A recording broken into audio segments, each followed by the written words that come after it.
Sengketa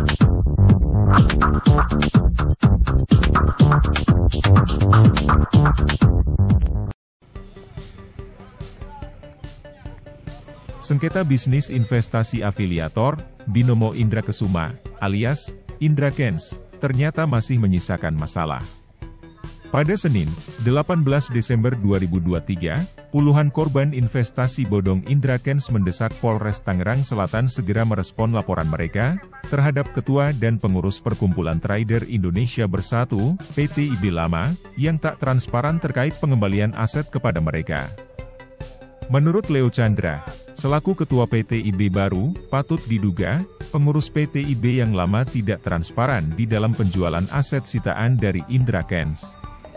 Padahal, semua hasil penjualan aset itu harus dikembalikan kepada semua korban.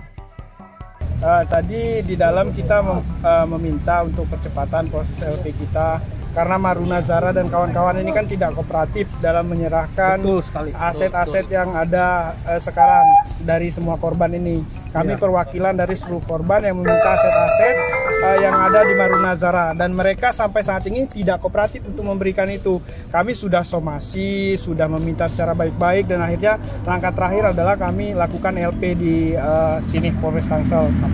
Sampai detik ini mereka tidak kooperatif untuk memberikan itu. Dan mungkin saya ceritakan dulu ya kronologinya kenapa ini bisa berganti kepengurusan. Pertama itu kami tidak diberikan hak untuk berbicara. Grup kami yang isi 144 korban itu tidak diberikan kami hak untuk bicara. Kami tidak bisa memprotes, kami dibungkam. Dan kalau kami melawan yang kebijakan yang telah dibuat pengurus, kami diancam, dana kerugian kami akan di-hold oleh mereka, di-hold dan akan dibalikan ke negara. Jadi kami di sini diancam, grup ditutup, diancam, kami tidak ada hak berbicara. Nah, maka dari itu kami membuat grup baru. Grup baru dari sinilah muncul. Tadinya nggak ada sama sekali niatan untuk mengganti pengurus ya, tidak ada, tidak sama. Nah, karena kami melihat tidak adanya transparansi, kami dibungkam, penjualan aset dipermainkan dari Tesla nih teman-teman, dari harga yang disepakati 400 juta, yang ditransfer ternyata cuma 375 juta, di mana 25 jutanya mereka bagi-bagikan dan itu tidak diberitahukan ke kami. Nah, dan tidak ada voting sama sekali, seperti tidak transparan jam tangan. Jam tangan ini tiba-tiba sudah ada kabar mau dijual.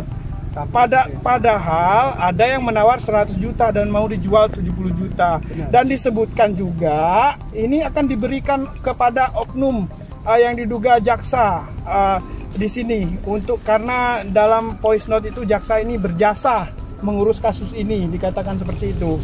Dan Ferrari, kasus Ferrari harusnya itu ditransfer ke rekening kami PTIB resmi. Ini ditransfer dulu ke salah satu rekening pengurus lama. Harus berbelit seperti ini.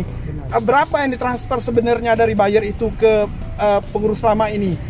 Dan kenapa tidak langsung transparan ke rekening kami dulu, gitu kan? Dan yang ketiga, itu permainan tanah Alam Sutra. Alam Sutra dijual dengan harga 9 juta per meter.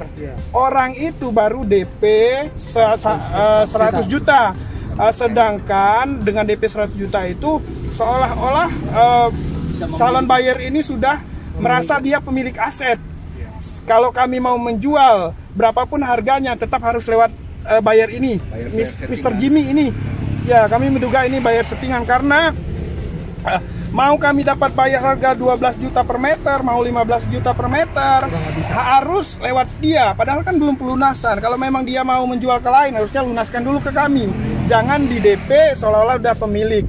Nah, baru belakangan ini kami ketahui, kami temukan adanya bukti baru, di mana tanah Alam Sutra itu dijual dengan harga 15 juta per meter. Artinya ini semuanya di angka 9,3 miliar. Sedangkan di harga yang kami dapatkan, kami hanya mendapatkan 5,4 miliar. Artinya kan di sini ada permainan seperti itu. Kalau belum dilunaskan itu bukan milik Jimmy dan dia tidak berhak menjual itu.